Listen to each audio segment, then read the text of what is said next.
2025 সালে প্রথম সূর্যগ্রহণ কবে, চন্দ্রগ্রহণই বা কবে হবে, ভারত থেকে কি আদৌ দেখা যাবে গ্রহণগুলো? জানুন বছরভর গ্রহণের দিনক্ষণ এবং সমস্ত আপডেট। নতুন বছরে 2025 সালে 4টি গ্রহণ হতে চলেছে, যার মধ্যে 2টি সূর্যগ্রহণ এবং বাকি 2টি অবশ্যই চন্দ্রগ্রহণ। গ্রহণ একটি মহাজাগতিক ঘটনা যা আধ্যাত্মিক এবং বৈজ্ঞানিক উভয় ক্ষেত্রে অত্যন্ত গুরুত্বপূর্ণ। এটা বিশ্বাস করা হয় যে এক বছরে 3 বা তার বেশি গ্রহণ শুভ বলে মনে করা হয় না। এমনটা হলে সূর্যগ্রহণের কারণে দেশে বসবাসকারী মানুষকে অনেক উত্থান পাতনের সম্মুখীন হতে হয়।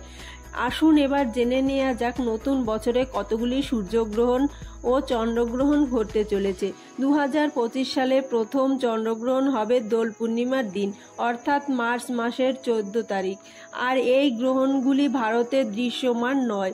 2025 সালে প্রথম সূর্যগ্রহণ হবে 29শে মার্চ, এটিও মার্চ মাসে হবে। আংশিক এই সূর্যগ্রহণ ভারত থেকে দেখা যাবে না। এরপর পূর্ণগ্রাস চন্দ্রগ্রহণ, আর তা হবে 7ই সেপ্টেম্বর। এই গ্রহণ দেখা যাবে ভারত থেকে। মনে রাখবেন, এই প্রথম গ্রহণ কিন্তু ভারত থেকে দৃশ্যমান। সুতরাং এই গ্রহণ চলাকালীন যাবতীয় একাধিক নিয়ম কানুন আপনাদের মেনে চলতে হবে। বিশেষ করে গর্ভবতী মহিলাদের জন্য রয়েছে একাধিক নিয়ম। এই সমস্ত নিয়ম মেনে চলতে হবে এই গ্রহণের সময়। এছাড়া 2025 সালে এর শেষ সূর্যগ্রহণ দেখা যাবে 21শে সেপ্টেম্বর। এটি আংশিক সূর্যগ্রহণ, এটিও ভারত থেকে দেখা যাবে না।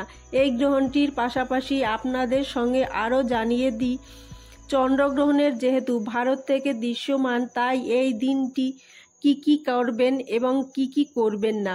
চন্দ্রগ্রহণ একটি নেতিবাচক শক্তির সাথে যুক্ত থাকে এবং এইভাবে এই সময় খাওয়া দাওয়া এগুলো না করাই ভালো। অনেকে বিশ্বাস করেন গ্রহণের সময় খাবার খেলে বদহজম হতে পারে। সঠিক খাবার খান, আর যদি আপনার খিদে লাগে তাহলে আপনি চেষ্টা করবেন গ্রহণ চলার আগে খেয়ে নিতে অথবা গ্রহণ শেষ হবার পরে খেতে। তবুও যদি খেতে মন চায় তবে অবশ্যই চেষ্টা করবেন হালকা খাবার খাওয়ার। খাবারে হলুদ বৈশিষ্ট্য রয়েছে। এই খাবারগুলো শক্তির মাত্রাও বজায় রাখতে পারে।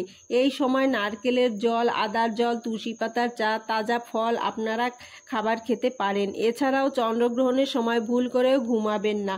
ব্রহ্মচর্য পালন করুন, অর্থাৎ চন্দ্রগ্রহণ চলাকালীন সাবধানে থাকুন। বিশেষত গর্ভবতী মহিলারা, তাদের জীবনে এবং সন্তানের ওপর কুপ্রভাব পড়তে পারে। তাই এই সময় কারো সঙ্গে মেলামেশা অথবা কোনো অশ্লীল কাজ করবেন না। ব্রহ্মচর্য পালন করুন। এছাড়া গ্রহণ চলাকালীন কোনো সময় ঝগড়া, রাগ, কলহ, ঝুট ঝামেলাতে যাবেন না। চুরি করবেন না। দরিদ্র এবং দুর্বল মানুষদের কষ্ট দেবেন না।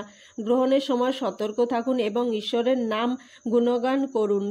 শাস্ত্র অধ্যয়ন করুন। দেখবেন পরবর্তী বছর, পরবর্তী স্বপ্নায় আপনার জন্য অত্যন্ত সুসময় বয়ে নিতে আসবে।